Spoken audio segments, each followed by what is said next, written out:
Hey y'all, we back with another episode of Raw Roundtable. And the question today is, and it's always been, who am I even looking at over here? I'm not even looking at nobody.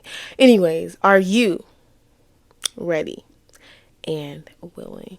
I know I am, but I'm gonna be real with y'all. I don't know if I am because today's conversation is dealing a lot with the simple fact that your girl is a robber, a whole robber. Like, I know the Bible tells us not to be some things, and I'm trying to walk out. I just found out I was a robber, and I'm gonna tell y'all why. But I just have to sit in it because it's still it's still wrecking me. It's still like, phew, like the honesty in it and the way that it was revealed.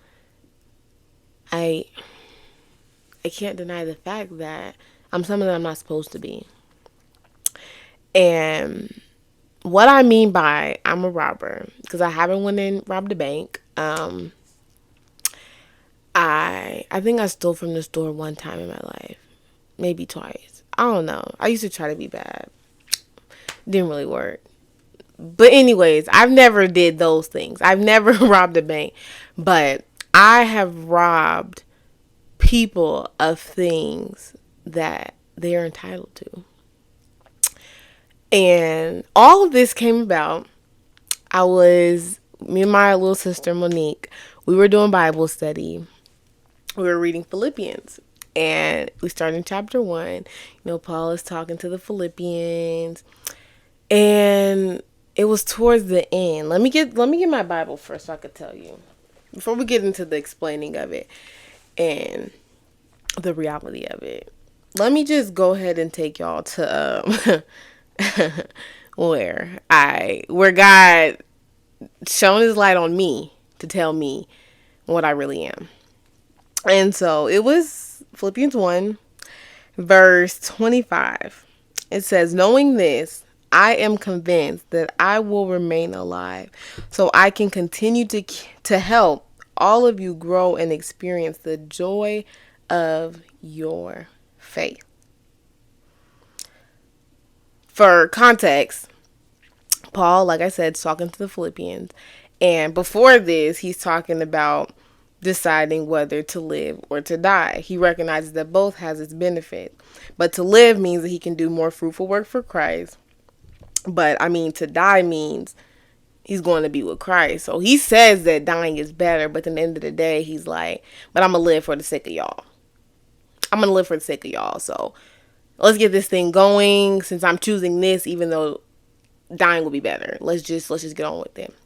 And so when he follows by saying that he will remain alive so that he can help them and continue to help them grow and experience the joy of their faith, what he's saying here is he wants to be the reason that, in a sense, through his life, through seeing him, that they experience the joy of their faith in Christ. That the more they come to learn about this God, the more they come to learn about the cross, what Jesus did, that they would truly experience the joy.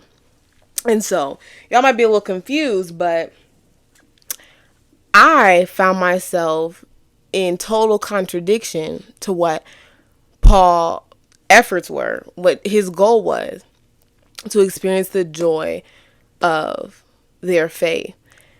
And so my heart is like beating fast saying this, like even just to admit it and to sit in it. For those of y'all who know me, you know that I am not one to have high faith in myself, like, and not even faith in me. Even in that, and not even believing in myself and what I can do. How much more do you think I haven't got? Let's be real here. And so when we read this, we were talking about it. It was all kiki and yeah, it was funny in the moment until it wasn't. But we were talking about like, yeah, wow, like it's our job to bring people to experience this joy like in Christ, what it's like to have faith and believe in God, like. But what happens when we don't do that for people? What happens when somebody is dropping seeds of faith inside of you, the faith and confidence they have in what you can do, and the abilities that they believe that you have, that you don't even believe you have yourself? And this kind of ties back into my other video of confidence overall.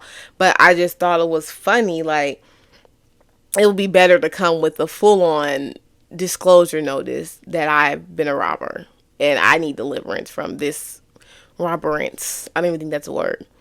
I need deliverance. But I have found myself so often talking to many people, so many people, and even a recent example. I found myself nervous, anxious for my social work exam, my initial licensing exam, which is the 13th, June 13th. When you guys watch this video, it'll be after the fact. But anyways, it's June 13th. And so I'm talking to everybody in my class that I know who has taken the test already. And I'm seeing them, they're passing. Like I don't know nobody who has not passed. And so that's already bumping up my level of anxiety. That's like, dang. Because if you don't pass this, how embarrassing is that? Because unless they're not saying anything either, I haven't met anybody who hasn't passed. And so right there in my language, you guys heard it, me saying that would be quite embarrassing if I'm the one who doesn't. And so in me sharing my nerves, in me sharing like, oh my gosh, like, yeah, I'm a little scared to take this test. Like, it's long, it's 4 hours, it's 170 questions. Like, I'm nervous. And you go through all of that, spend $500+ to take the test, and it's just like, you're doubting yourself. I went to school for social work. For those of you who don't know, I can't just take this exam just because you have to have your master's in social work. And so I have that. And so now I'm just getting the initial licensing. But my thing is, I have all these people telling me, you're going to do amazing, you're going to do great. But it's still that part of me, the part in the back of my mind that's contradicting the words of faith being spoken into my life, robbing them of the joy that they can experience through their faith and belief in what they believe that I can do and conquer, by saying things like, I don't know, I'm nervous. Like, oh my gosh, I still need to get this. Oh my gosh, it's still a couple days away and I still don't know this really. Like, oh my gosh, I keep confusing this and this. Like, every reason in the book. How annoying. Like, now I think about it, like, how annoying. I think about, literally, like, though I'm talking about me, I think about how I feel when people come to me with maybe even like repetitive problems, or anytime they come with a problem, it's always an issue as to why they can't do it, or I just don't know. I like, prime example, when you want your friend to leave a relationship. And this is not subliminal, so any of my friends watching, this is not about you. If the shoe fits, it fits. But I promise I'm not thinking about anybody right now. But if a friend comes up to you and gives you this long, drawn out reason as to why they want to stay in the relationship, and why it's just like, oh, he's my first love, and he's just this, he's just that. But it's every other reason of why they don't think they should stay. And you finally come to the place like, are you going to have the faith? Or are you just going to like believe? Like, I believe you'll be better off without him. But you keep wanting to stay just because it's safe, just because it's this, just because it's that. And that's often probably how people are looking at me. Like, you just keep saying like, you don't know if you can do this, you don't know if you do this. Because you don't believe. You don't believe that all that he's carried you through, all that God has got you through, that you can actually accomplish this, that all the studying you've been doing, you can actually accomplish and pass. Like, you don't believe that. And so you have to have this background, noise,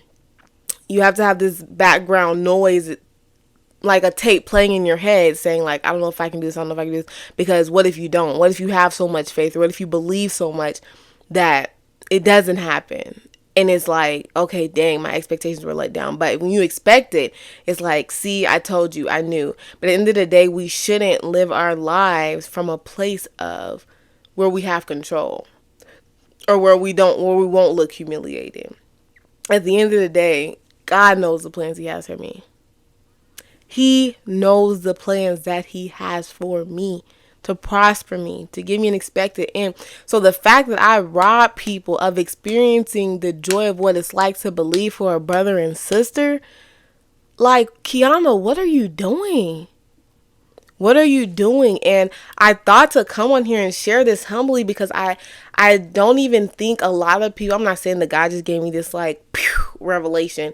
I just don't even think people look at those things to that degree. It's kind of like in church, like very often we talk about things that's like, do not kill, do not steal, like don't murder. And most people think murdering like is a bloop, bloop, bloop, bloop, bloop, bloop, bloop, the blickies. It's not.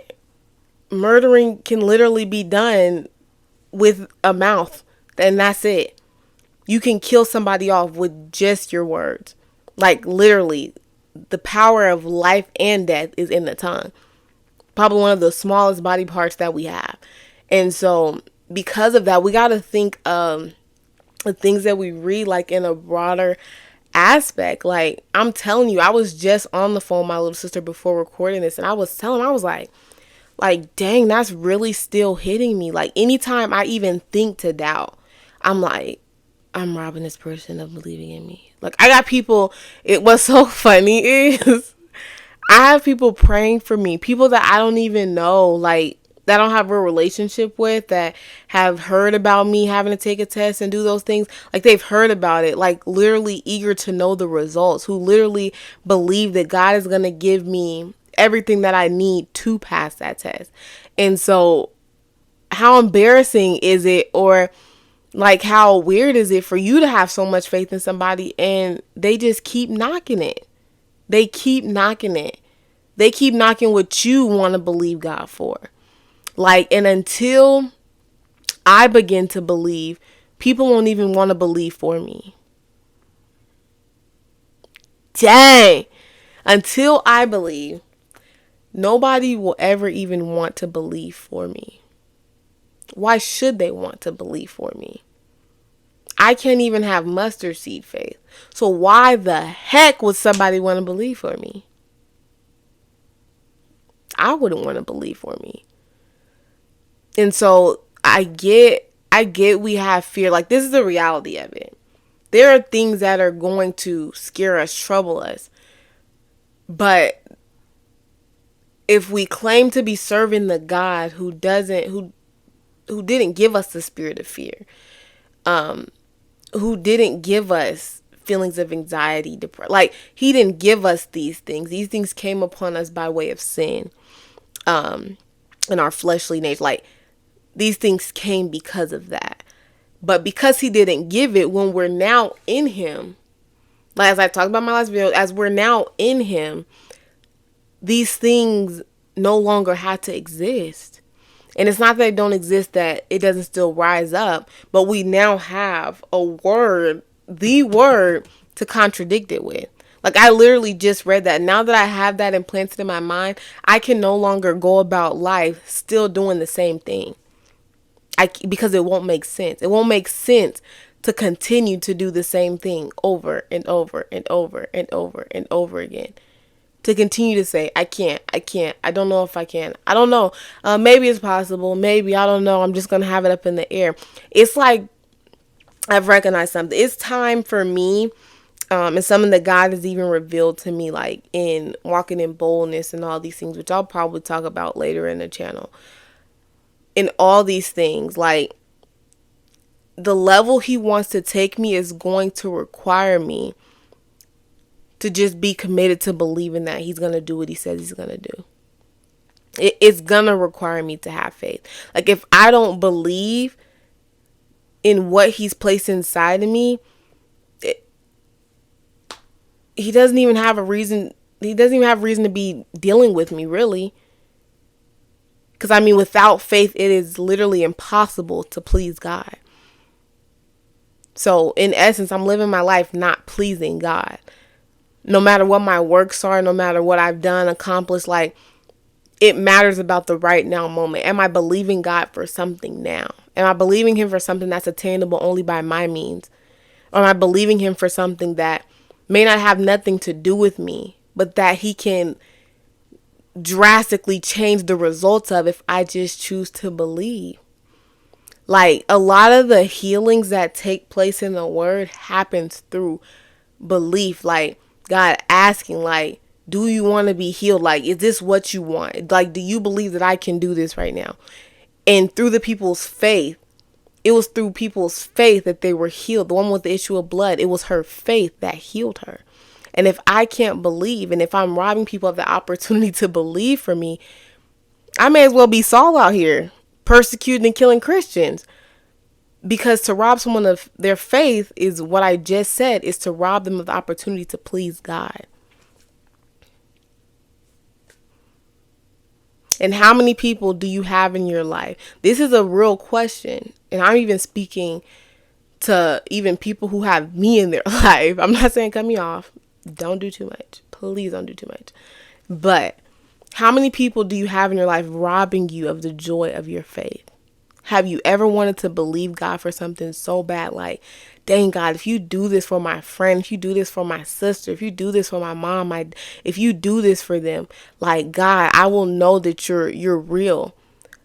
But that very person that you're praying for can't even get that mustard seed. That mustard seed to believe that God can do something that can blow their mind for them. They're robbing you of the joy of your faith. Joy is ours. Joy is what he wants us to experience in him. But we can't experience it if we got all these robbers in our life that's constantly stealing. The enemy comes to steal, kill, and destroy. And if we're stealing this stuff from people, we're a worker of God or a worker of Satan. It gets as real as that. It literally gets as real as that. And so that's just like been on my heart as to being the friend that allows my people, my tribe, my community to experience the joy of their faith. I want that for my people. I want that for my people, like real bad. Real bad.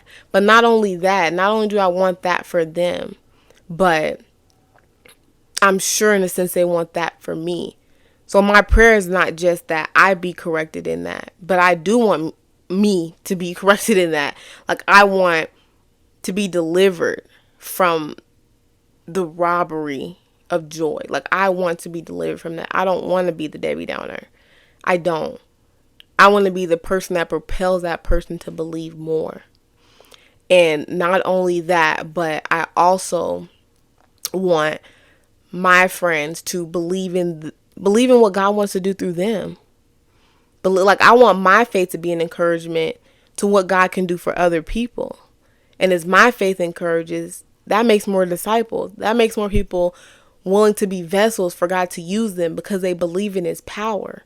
They believe in who he is and who he can be to them. And so, yeah, that was just, that hit me hard. That like really hit me hard. And so I literally think about like, what's that look like in application then? What's that look like in application? Like, yeah, it's good to sit behind here and talk about how God showed it to me, the reality of what I am, being ready and willing to share, even when it doesn't feel good, it doesn't sound good. Like, I'm not proud to say that. I'm not like, hey, guys, I'm the robber of joy. Congratulations, you've met me. I've come to steal your joy. The joy of your faith is that. But, no, I know what I was saying. Like, Kiana, that's what you get for trying to be corny. But that's what I was saying. What it looks like in application. So, for me, I honestly think what this looks like is like stopping your thoughts and in dealing with thoughts. I think like, yeah, it's time for me. Like, this is how I'm gonna get my groove, my social work groove. But There's a type of therapy known as cognitive behavioral therapy, which deals with the thoughts, feelings, emotions. And so I think in employing techniques, even from that, stopping to think before I speak, which is common, it's cliche, but it's easier said than done. Because it's been so natural for me to speak in the midst of what I probably shouldn't be putting my mouth on with negativity, but positivity. It's important that I think before I speak, because like I said, I can either be the propeller or I can be the one who pulls back, who draws people away from the faith. And so thinking before I speak, literally asking myself the hard questions. Why are you about to say this? Why? I think why is underrated. The question why is so underrated. Like, now that I think about, like, the who, what, where, when, why, and then how. I don't know why that question's in there, because it throws it off. But I think the question why is so underrated, because when we begin to ask ourselves the reason why, I believe it's also beginning to bring together the basis of what our belief system is, what our values are. And so when we ask ourselves why we're doing something, I think it sets us up to view and see things like, does this even align with my values? So for me personally, I say I believe in God. So even if me going to school wasn't necessarily like me being in Bible study, it still had to do with a value. I value God. So I value what he says. Or at least I'm in efforts to value what he says more by putting it into application. And so when I sit to ask myself the why question, it's like, why am I saying this? Is this something that God says about the situation? Like, I know that, I know, and this is the part where I have to learn to apply. I know that he says, ask and you shall receive. Like, ask and it shall be given. Like, he withholds no good thing. And so because I know that, I have to put it into action. And I also have to bring it into my why. So why am I saying this? Am I saying this because I don't believe, or I'm saying this because I don't want to fail, but I serve a God who doesn't fail? There goes the value. And so asking that why question for me is so important. And like literally stopping myself. Like, I want to get to the point where wherever I'm at, whatever I'm doing, I'm able to stop and be present. Like, be present. Like, that's why I'm literally learning to practice mindfulness all over. When I was learning it in school, it sounded good. It sounded good. And I think I did it for a couple days. But I've learned the importance in it. And even how important it is to my value of God, his word, and who he is. Like, I've literally learned that learning how to be still and be present where you are can change the trajectory literally of your whole life. Like, choosing to stop can get so many things in order that otherwise would be out of order and wouldn't make sense, or you just be doing to be doing. But mindfulness teaches you so much, like, to be still and to be present and to see things for what it really is. To like see things for what is. Like, I could easily keep moving and keep saying like, no, I'm just saying this because I don't know, I haven't had a lot of time to study, I haven't had a lot of time to do this. But in reality, it's more deeply rooted, and I only know that through being still. I only know that through taking the time to assess where everything is coming from. Like, how did these things come about? Why do I believe I can't do this? Like, what has discouraged me? What has put me in this place to think that I can't achieve this, or I can't do this, or I won't be successful at this. Like, what has put that in my mind? And so attacking that thing can be the thing that propels me to succeed in the next thing.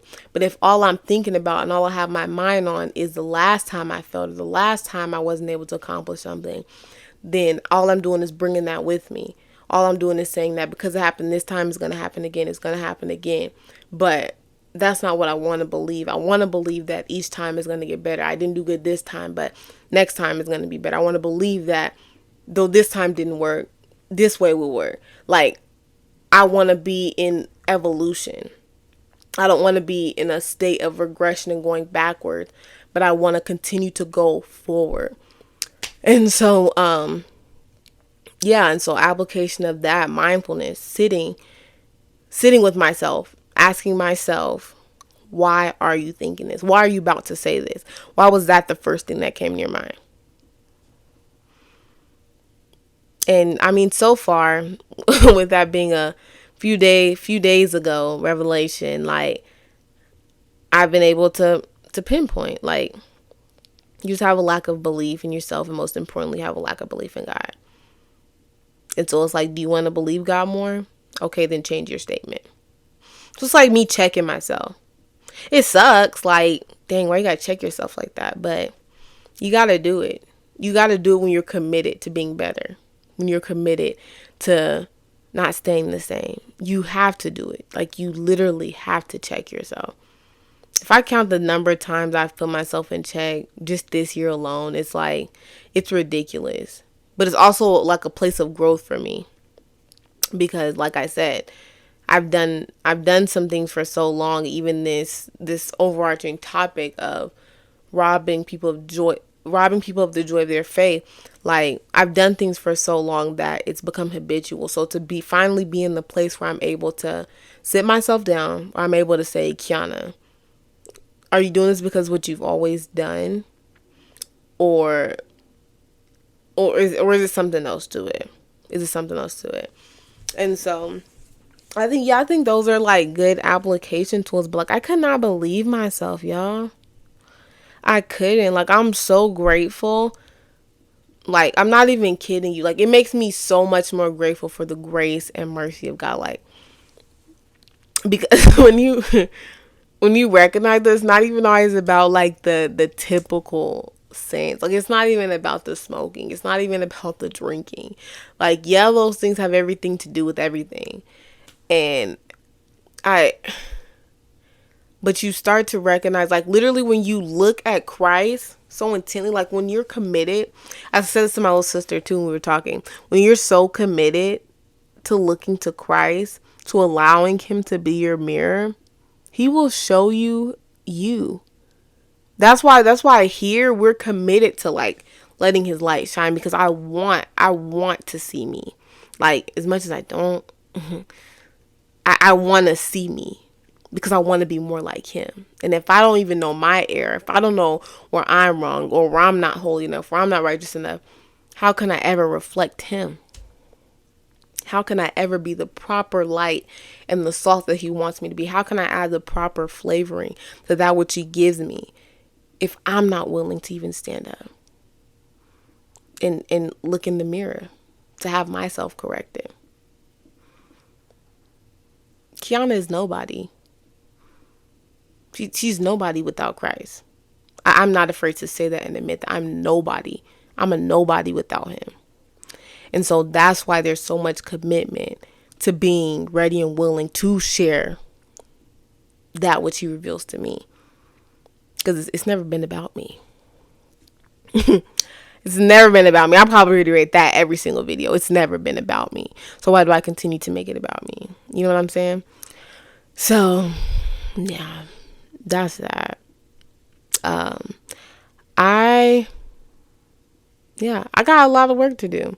And I want to know, like, things that stand out in the videos to you guys. Like, what are things that you guys are actually working through? Like, if there's something that you even experience yourself, like that extreme levels of doubt and fear, like if those are things that you personally struggle with, like, please don't hesitate to reach out. Like, you can do it on the Instagram. You can text me personally if you do have my number, or comment down below, because I'm sure there's so many other people who want to know that they are not alone. And yeah, after all, that's what this channel is for. I need to see who's ready and willing. I need to know who's ready and willing, because when it's time for the guests to come, that might be how I make my selection. And so yeah, that was this episode. So I'm gonna go soak in that a little bit more. I'm gonna go soak in my action items, and I would hope that you guys do the same. I will see you guys. I love you guys, and I will see you guys in the next video.